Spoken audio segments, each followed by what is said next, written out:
Welcome to Bitcoin Escape Plan. Bitcoin is currently in a major uptrend, and there are a few key levels that are going to tell us everything that we need to know about whether we are forming support or resistance moving forward. If you are new to the channel, we'll be going over the higher time frames a little bit later on in the video, so we have the broader context of what is happening over the course of weeks and months instead of just the last couple hours and days. And at the very end of the video, I will go over the most recent best trading setups on the 4-hour time frame, just so you can keep ahead of the best setups.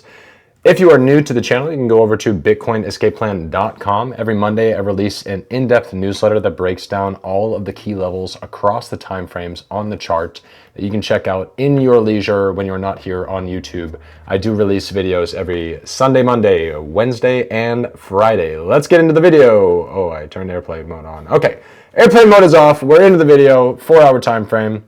Let's get into it. So, a couple key things that have happened on the chart that we do not want to ignore. First being this downtrend line. This is from the 126 all-time high. We have anticipated for a long time that we were going to have an interaction with it. We have had an interaction with it. So far, it is a favorable interaction. So far, we are staying well above that after breaking and retesting this bottom trend line from the 59.9K bottom moving forward. Now, I've said this in many other videos. What we are essentially waiting for now is around April 23rd, April 24th, and at that time we would expect there to be some type of interaction with both of these trend lines, and we'll see confirmation essentially whether it's going to continue up above this red line and above this blue line, or if it's going to start dropping below this blue line yet still above this red line. But those trend lines are going to be very, very important, essentially, for us to understand the momentum moving forward. Now, this is an older one. This is a little bit less important right at the moment, but for anyone who's been following the channel, you already know. For anyone else, go check out my courses tab that I'll put up here in the top right-hand corner. This is the anchored VWAP. This is the downtrend anchored VWAP, also set from the 126K all-time high in October. Super important. Basically, as long as the price is above that and continuing to trend above it, it's going to be pulled like a magnet towards the middle band. The middle band is currently at about 83.5K. Do I believe that the price is going to 83.5K? No, I do not. I believe it's probably going to bounce right around there. Probably going to bounce before it gets to 80, but we will see. So that's what we're waiting for at the moment, is some confirmation of that trend, which again, essentially it forms like a magnet. So we broke back above it over here earlier in April, and as you can see, we've been well above it, and there are two key psychological levels that have formed at the moment as support that are allowing us to stay so far above that anchor VWAP line. This is very important. Those two levels are 69K, which is the 2021 second all-time high, and 73.8K, which is the March 2024 ETF all-time high. As you can see over here on Saturday, we did have an interaction with 73.8 right on the nose before dropping back down. I believe that was partially over. News came out that the peace talks between Trump and Iran had fallen through. As you can see, the price of Bitcoin did not really care about that much. It did not stay down below the trend line for long. And at the moment, we are still long and strong. Technically, this is a short setup. I will go over that later on at the end of the video. But essentially speaking, the 4-hour still looks pretty good. The 4-hour SMA itself is still climbing. As I said in Monday's video, this is what we wanted to see. We wanted to see this SMA climb up and go above this 73.1K pivot, because now by the time that we actually interact with the 4-hour SMA, it will likely form 73.1K as support instead of resistance, which is good. That's what we want to see. And we don't get that across every timeline. We have pretty much the opposite on the weekly time frame, which we'll go over in a little bit. But in the short term, that's what we'd be looking for. A sustained reaction to the 74.5K pivot. Now, you do have to remember, in context, the anchored volume profile, which is just the amount of volume at each price level, is very thin, between about 72K and like 83 to 86K, essentially. That means that there are no living, breathing human beings that have feelings about the price. They don't want to defend it. They don't want to short it. There's nobody here essentially that has feelings about the price that we were in, which means that either new money needs to enter the market, or all the people up here who are in significant loss need to come up with more money to fill up these levels, or all of the people down here that are in very, very thin profit but have been coming into the market in force. Currently, this is showing us that this is the point of control on at least the 4-hour time frame. I don't believe that it applies on the higher time frames, but around 67.5 has become the new average cost basis of a lot of holders at the moment. And we're not really that high above it. Only being $7,000 above that is not really that crazy. So psychologically speaking, that's what we're waiting for, is we're waiting to see if these people who have a cost basis of 86,000 or more, do those people start to thin out their prices as we continue to rise into this, or do we start to actually see these levels fill out, enough that it would be able to kind of hold its own as a level. It's kind of unclear at the moment which direction it's going to trend. We'll go over the higher time frames in just a moment, but that's what we need to pay attention to right now. 4-hour SMA still climbing. It is above that 73.1K pivot, which means by the time that it interacts with the SMA, it will likely form as support at the 73.1K pivot, which is good. Short-term bullish momentum, even though, again, technically speaking, this was a short entry. Oh my God, I hate you, sticky keys. Would have been 30% profit. Pretty nice. If you can get it, always nice to take good old scalps on Bitcoin. So what is the higher time frame telling us about these same trends? So it's pretty normal in a bear market for the majority of the candles to be red. We are now looking at 2 green candles in a row. We do not have many time periods in bear market years where that is the case. Typically speaking, we get about 1 in a row. This is 2019, so it's not even the bear market year. This is the only other instance that we have, May and June of 2014.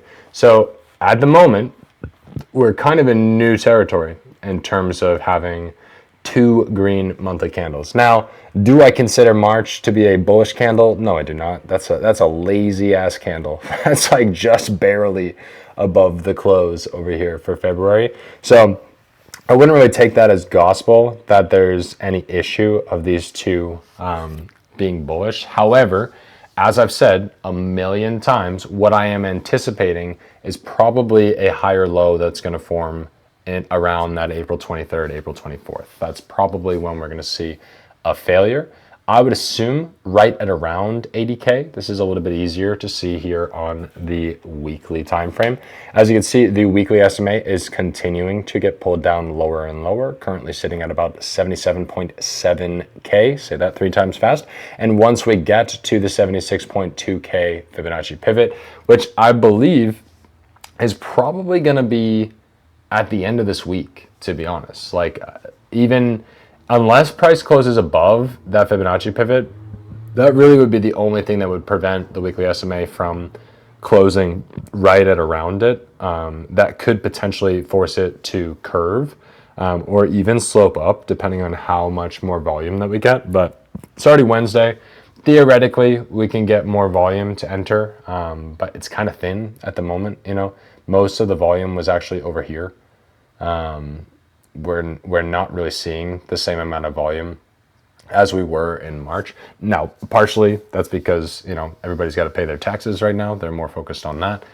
So the price may just run for a little bit, as I said, but I do anticipate that the same thing is going to happen, that we're going to see a break up above 76.2K. That initially allows us to get above the weekly SMA as well. And then I would assume a period of no longer than 3 weeks before we fail and start to go down lower. So what does that mean? That means that the price could theoretically trend as high as 80, and possibly I would even believe up to here, around 86.5K. Now, is that the most likely outcome? Not really. I think it is more likely that we're going to see a failure closer to 80K than going up to 86K. There's nothing really, historically speaking, that tells me otherwise. If we go and look back at 2022 for this time period, what do we have? We have a drop into February, a rise into March, and then a significant failure of the weekly SMA going into April. Now, what we have is slightly closer to 2018 at the moment, where we have technically our bottom was in February this time around. And then we had our rise back into March that ended up going kind of flat for us. And then we did have our rise up into April. This is very similar at the moment, other than we only have 2 weeks of it so far. We're still waiting till the end of the month to actually see that full move. But pretty much the same story, where we see another failed interaction with the weekly SMA. If you can use your imagination for where the Fibonacci pivots would have been, Fibonacci pivots probably would have been right around here, right around here.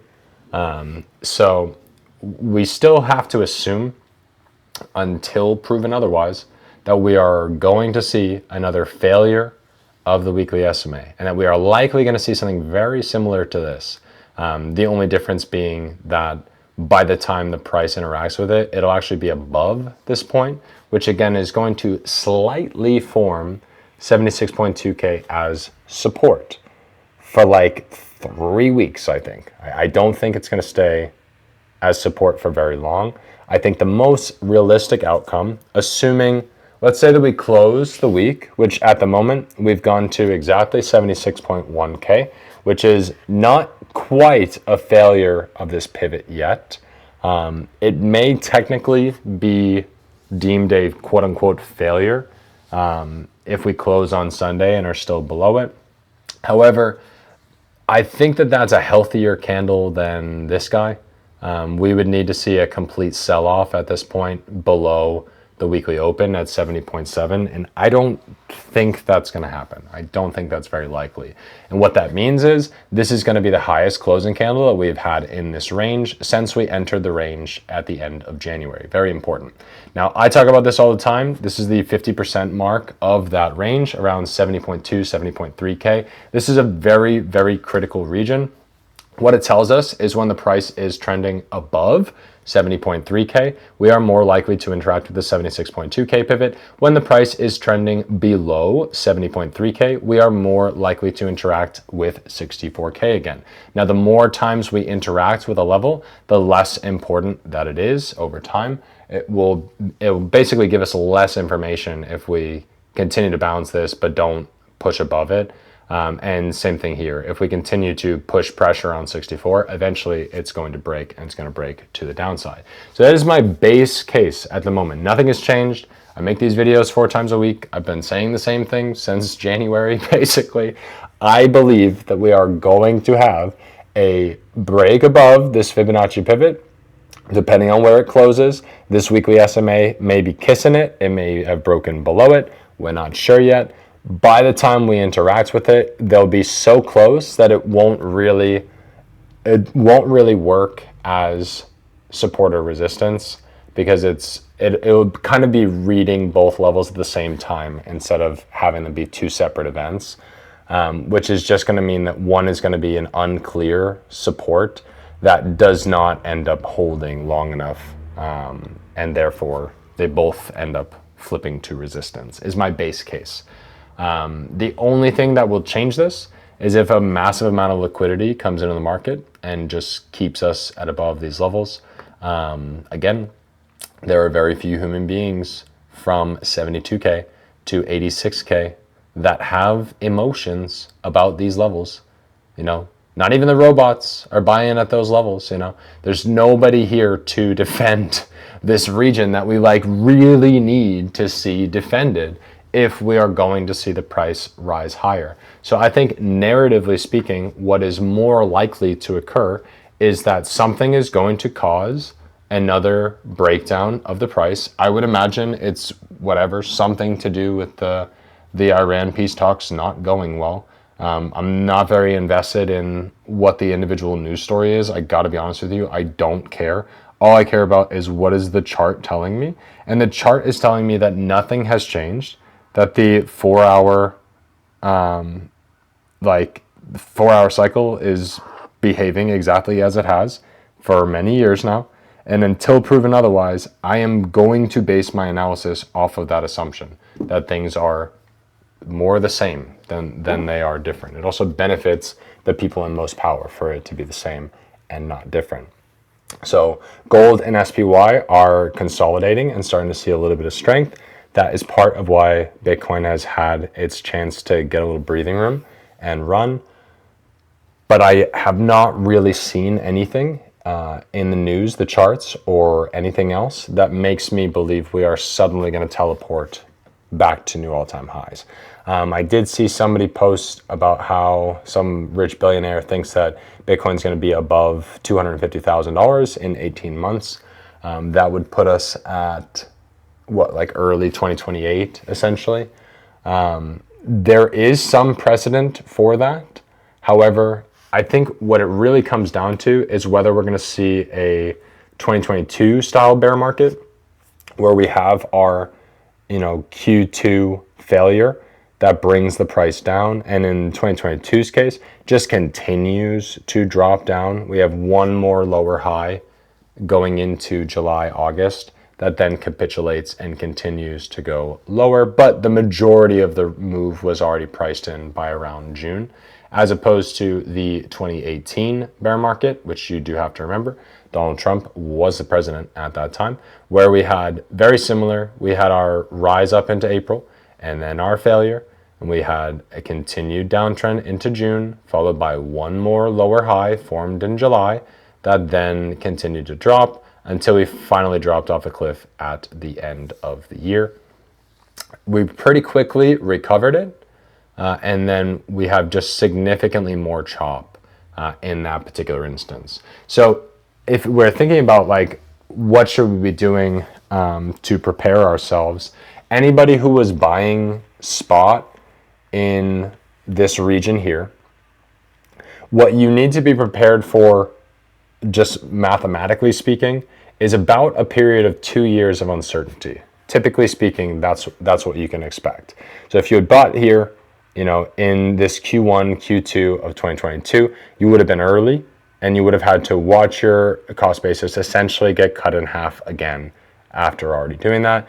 But you'd only have to wait until a little bit more than a year in order for you to have your cost basis is now in profit, essentially for life. And until proven otherwise, technically for life. We'll see if price actually gets down there or not. It's pretty much the same thing for 2018, a little bit shorter.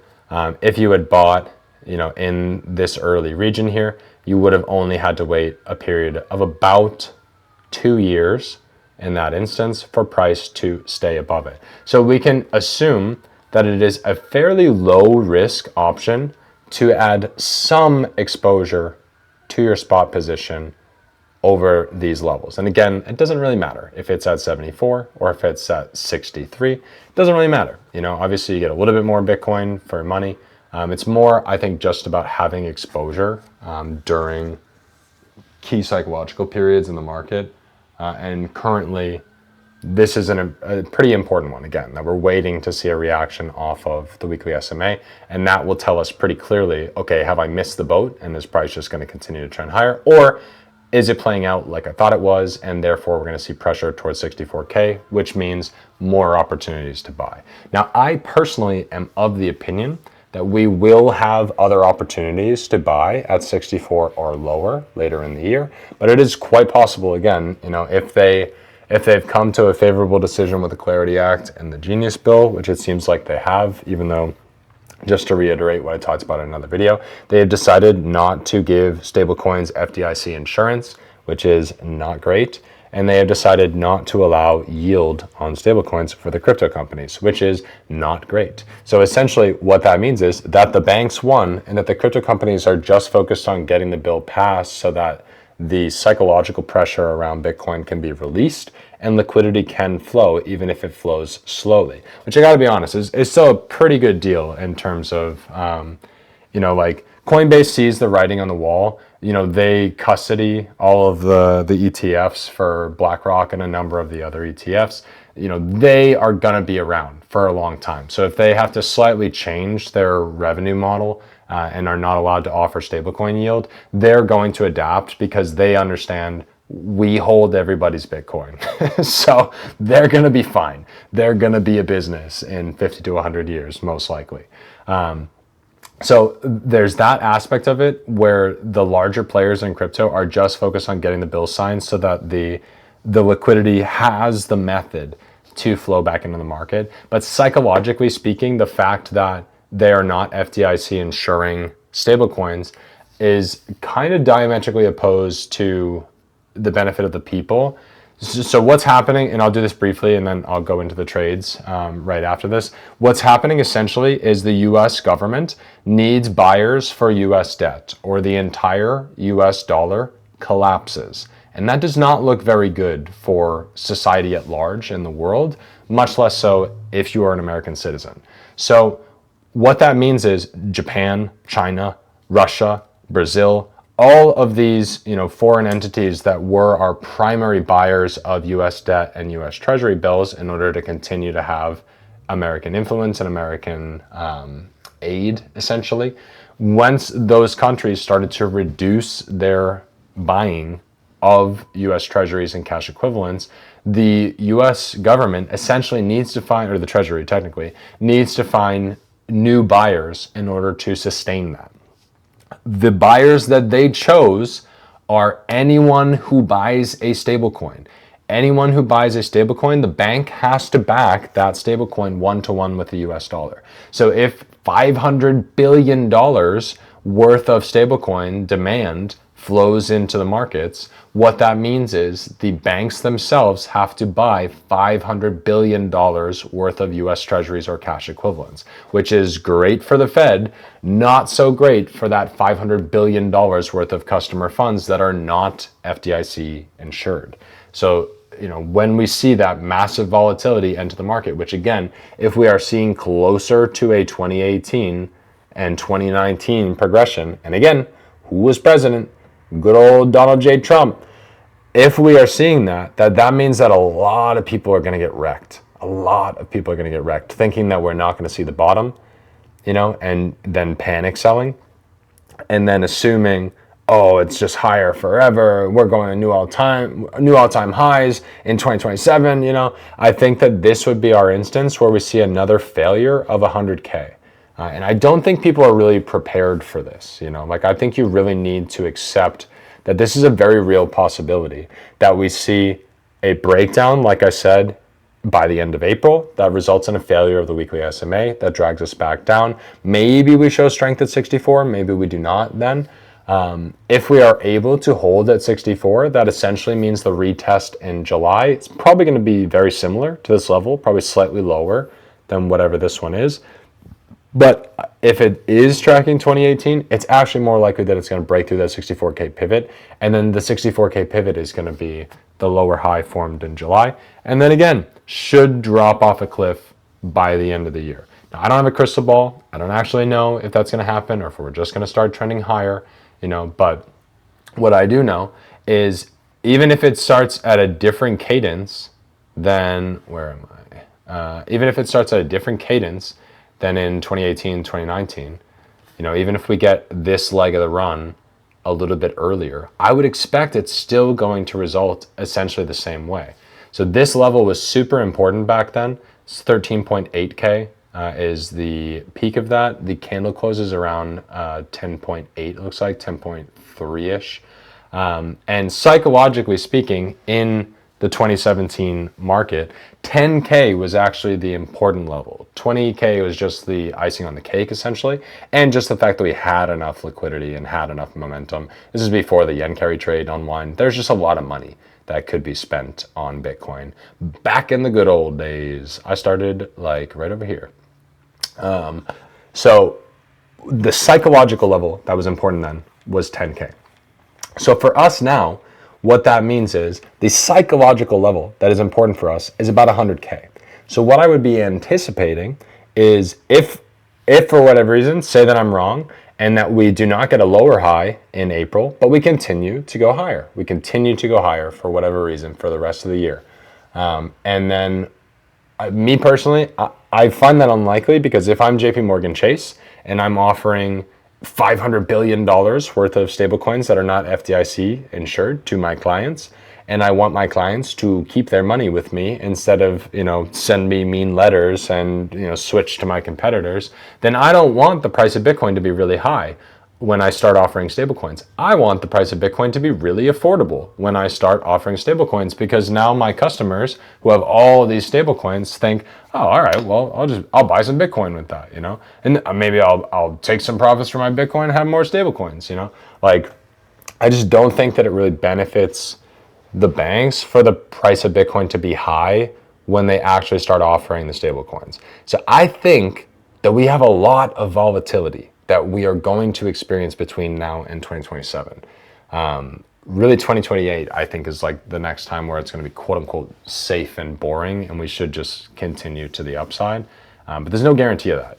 I keep repeating this. If 2026 was only allowed to have one news story for all of the news stations, it is how low can Bitcoin go? And I believe for 2027, the news story is, can Bitcoin reclaim 100K? And we don't know the answer to that question yet. It may be yes, it may be no. I mean, over a long enough time period, we know that it's yes. It's just a matter of how long that it actually takes to get there. And I have said this before, I do think that this 97.9K all-time high, or not all-time high, sorry, that high set in January, I believe that's going to be the highest price of the price of Bitcoin for all of 2026. And we would know that, again, probably by July. That would be, again, if we continue to see higher highs into April, which is fine with me. I'll just not close my trade position, essentially. And we might see that climb into July. Again, that's not really what I believe is going to happen. I believe that we're going to see a major sell-off by the end of April. Obviously, again, we will know that by, say, April 23rd, April 25th, something like that. It'll be fairly obvious on the chart. We will have had an interaction with the weekly SMA then, and we'll be able to factor in that data accordingly. All right. Now that I'm done rambling, let's talk about the trade setups real quick. So just for anyone who's been following the channel, I am back in profit on this, not by a ton. I think I'm up by like $90 or something like that. Let me see the exact amount at the moment. What is the price at? Oh no, it must be more than $90 actually, because it has been going up. My cost basis is 72,000. I had a horrible entry, terrible entry. Great entry for a short. Legendary entry for a short. However, I panicked and I'm a little baby and I decided to go long because I believed what is happening now was happening over there. Foolish, Jacob. I should listen to my own rules. I would have made a lot more money instead of having to sit out of all of these trades. So what you need to decide for your own trading strategy is basically how much exposure do you want to the perpetual side of the trade, where you are just staying long exposure. Up $103 on the position, which is really dope because I was down by 200 for this entire period of time. So to go from $200 in loss to $100 in profit and not panic, pretty stoked about perpetuals. They're the best thing to trade. So in local memory, we had this other long that you could have added exposure to. Again, my bias is still long until April 23rd to April 25th. At that point, I will probably close my position and be prepared to switch my perpetuals to a short bias. And then I would just be using, I haven't done this yet, but I am going to start using the futures contracts in tandem with the perpetuals contracts. I still haven't totally decided. Like, my philosophy with trading this strategy in general is I would rather look at one chart and know what the fuck I'm talking about than have to continuously bounce back and like try a bunch of other charts. Like, this one provides setups every couple days. You know, like this is Saturday, that's a clear short. This is Friday, that's a clear short. You know, this is Monday, this is Tuesday, it's a clear short. You know, not the craziest shorts in the world. Again, this would have been like a 2 to 3%, but that's 20 to 30% on your money on a 10x contract, which is like, it's really hard to beat 20% in a trade consecutively, you know? So I really think it's just a matter of, are you trying to gain maximum exposure to these trade setups? In that case, then you need to layer, I think, both the perpetuals and the futures contracts, unless you're trading on a platform that allows you to trade the positions completely isolated.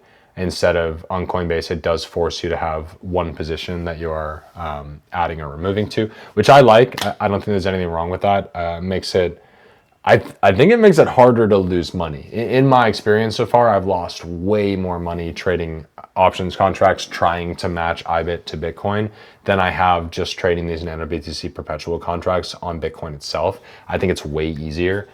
So again, just kind of a recap for anyone who is unfamiliar with this strategy.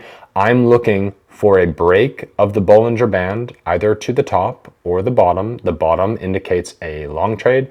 The top indicates a short trade. Now, I have been using this strategy primarily because based on my research, I don't know the exact math, but it's, let's call it like a 70 to 90% probability that when the price breaks either of the Bollinger Bands, it will trend at least 1% in the opposite direction before doing something. Now, it's not always a continuation, you know, and like say in this case, you shorted here, you would have gone about 1% and then you would have had to not panic as the price went against you and then presented you with another short opportunity. So this is actually a great example. And it's like, again, great. Anyone who's been following my videos, like I've been saying in the videos that I've been in loss for the last 3 weeks, which I know is like not an impressive look, but I wasn't worried about it. I wasn't worried about it because we were still above key levels. You know, we were starting to show strength at levels that I deemed super important. And there's no reason for me to panic with what is essentially lunch money to me. You know, like I'm not trading with my entire Bitcoin stack. I'm trading with a very small amount of money. So in these particular instances, when you see your trade setup is correct, maybe you take the 1% scalp, maybe you let it ride. Me personally, I'm not really using stop losses with these strategies because specifically with the perpetuals, I want exposure to the trend. Like that's what I'm doing. I want leveraged exposure to the trend. So that does not mean that I need to invalidate a setup because it goes 1% against me. It means that I need to pay attention for the next important symbol on the chart, which in this particular instance would have been, oh, okay, well, I don't need to close this position. I should probably enter another short. Would have been paid very handsomely for that. I hate you, sticky keys, you bastard. Another 3 to 5% trade in that particular instance. Now it would have gone through what I like to look for. So those are your entries. Your entries are based on 4-hour Bollinger Band breaks, either at the top or the bottom. The exits, instead of again setting arbitrary stop losses, I do think that there is a, like if you're buying 10 contracts, you should sell 3 to 4 of them. This is not financial advice, but I would sell 3 to 4 of them at that instance where you hit the 1%, just to pay yourself for being correct. And then you can load back up at the next instance if you want, but essentially you're waiting either for an interaction with the SMA or a Fibonacci pivot. Now in this particular instance, the SMA would not have been an obvious take profit. It ripped right through it, so you probably would have just chilled, but this would have been a pretty logical exit, you know? Like there would have been nothing really preventing you from taking that trade. I hate you, sticky keys. Please do what I ask. There would have been nothing preventing you from taking that trade, 30% on your money, and not being very happy about that. You put $1,000 in, you walk away with $300. That's great. You know, you can't be upset about that. And then you just miss this last little like 1 or 1.5% move to the next Fibonacci pivot, which again resulted in this other side here breaking the other Bollinger Band, which would either invalidate your short, and in many cases that is what I see on the chart, is that if you see it go from one side of the Bollinger Band to the other, that's like your last call. That's like the train has made it to the other station and now you're just sitting and waiting until it goes back in the opposite direction. So you can stay in a short if you want, but you already are now headed in the opposite direction you want to go to instead of what would actually help you. So I think a lot of times that you're better off taking your scalps earlier and then waiting for next setups, adding a lot of exposure wherever the setup presents itself at, and then you're pretty much just sitting and waiting around for the next one. And this is why I like the 4-hour. It's every couple days that the chart is telling you, you know, You don't really have to wait more than a couple days before the chart says, hey, here's a long entry. Hey, here's a short entry, you know. And again, it's not necessarily that you're going to have a massive, massive move that is sustained over a period of weeks. I hate you so much, Sticky Keys. Jesus Christ. Yes, thank you. Very helpful. Again, a 2 or a 3% move in a lot of these instances that take place over essentially the course of a day at most.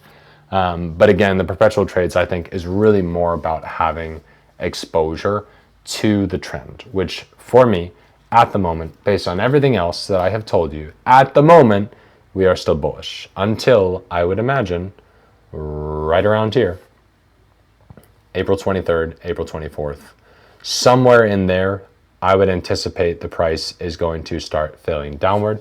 That's also, I believe, whenever the ceasefire is supposed to be over, even though I think that already fell through. So again, this is not a news channel. If you want news, go follow somebody else's channel. But at the moment, we're still long and strong. So me personally, I did not take these shorts. I am just focused on maintaining my perpetual position while I have, I have like $1,000 in this account. When I have 5 or 10 grand in the account, I will probably play more around with using the futures contracts in addition to the perpetual contracts. But me personally, I'm more focused just on maintaining my one position instead of having to manage a bunch of trades. It's way easier. You know, I did not lose any sleep over the last 3 weeks while I was in loss of $200 that whole time, which is essentially, I think I only had like $300 in the trade. So I lost whatever, like 66% of my money essentially, and had to just chill and not be stressed about it and add a little bit. I don't remember the exact points where I added more exposure to it, but I added when it was appropriate, when I had, you know, the timing, and when it was not in the overnight position. So I was able to get it for a relatively cheap margin. That brought my cost basis down enough where I can now be sitting comfortably in profit. And again, it didn't really cost me anything to do that. Like, it's probably cost me, I don't know, like 60 cents to be in this position for this long. Let me see. What does it tell me? $103, 63 cents that it's cost me to stay in this position for 3 weeks, you know. So it's really, I like these perpetual contracts a lot better than trying to time IBIT contracts in relation to Bitcoin. Now, that being said, there will be a time later on in this cycle, this is not financial advice, where I do think it's going to make a lot of sense to buy Coinbase, Robinhood, and MicroStrategy really, really heavily. And maybe even the stablecoin company Circle as well. I'm hesitant to buy that one personally. I understand the narrative around MicroStrategy, Robinhood, and Coinbase a lot better than I understand the stablecoin company one. I mean, obviously, again, like, they are going to become one of the primary buyers of US debt, so the government is directly incentivized to help that company stay in business. Very similar to Palantir, like they're kind of going to be inextricably linked, where it's beneficial for that company to exist moving forward. But I don't really want to thin my exposure to Bitcoin itself, and I would only be buying those other stocks essentially as something I would leave in an IRA and not really be concerned about. Like, for actually creating and generating income, this is what I'm looking at, is the Bitcoin chart and specifically trading these perpetual contracts. If you have questions about that, please leave comments down below. I'm happy to go over that. And just in general, chart looks good at the moment. I will talk to you on Friday, my friends. Have a good rest of your week.